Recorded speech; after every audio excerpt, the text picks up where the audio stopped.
একাত্তরে পাকিস্তানের বিরুদ্ধে যুদ্ধে এয়ারফোর্স নিয়েছিল ডানলপ টায়ার। ১৯৯৯ সালের কার্গিল যুদ্ধেও ডানলপ টায়ার ব্যবহার করে ভারতীয় আর্মি বন্ধু ডানলপ।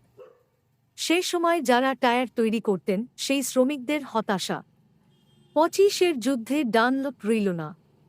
১৯৯৮ সালে হুগলির সাহাগঞ্জের ডানলপ কারখানা ছাবাড়িয়া গোষ্ঠীর হাতে থাকার সময় বন্ধ হয়েছিল। ৯৯ সালে কার্গিলে যুদ্ধ লাগে ভারতের সঙ্গে পাকিস্তানের। ডানলপ কারখানাতে শেষময় একমাত্র এরো টায়ার তৈরি হতো। ওটিআর বা অফ দ্য রোড টায়ারও তৈরি হতো। যুদ্ধ বিমানে এরো টায়ার ব্যবহার হতো। আবার ট্যাঙ্কার, বোফোর্স কামানের জন্য ওটিআর লাগত। ডানলপে উৎপাদন বন্ধ, কিন্তু কারখানার ভিতরে টায়ার রয়েছে অনেক। প্রধানমন্ত্রী অটল বিহারী বাজপেয়ী প্রতিরক্ষা মন্ত্রী জর্জ ফার্নান্ডেজকে নির্দেশ দেন ডানলপ থেকে সামরিক টায়ার নিয়ে যেতে। সেই মতো ভারতীয় বায়ু সেনা ডানলপ থেকে টায়ার নিয়ে যায়। এরো টায়ার তৈরি করতেন ডানলপ শ্রমিক মধু শর্মা। তিনি বলেন, সে সময় কারখানা বন্ধ, শ্রমিকদের অবস্থা খারাপ।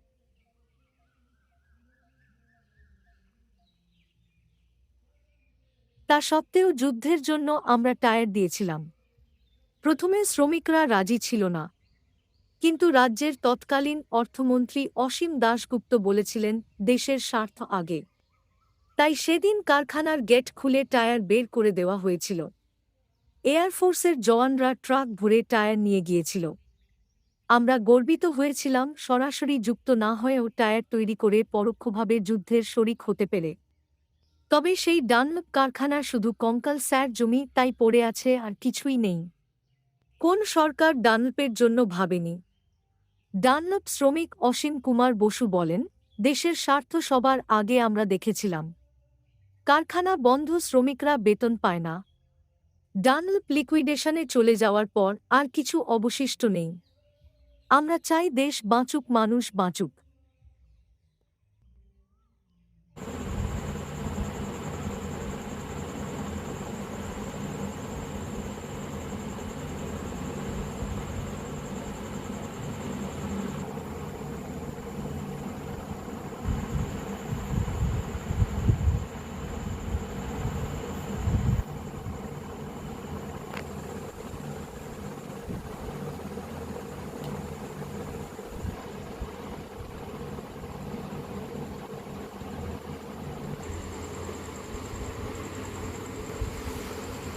হ্যাঁ, মানে একটা সময় এই যে ডানলপ ফ্যাক্টরি থেকে কার্গিল যুদ্ধে টায়ার গিয়েছিল, কি বিষয়?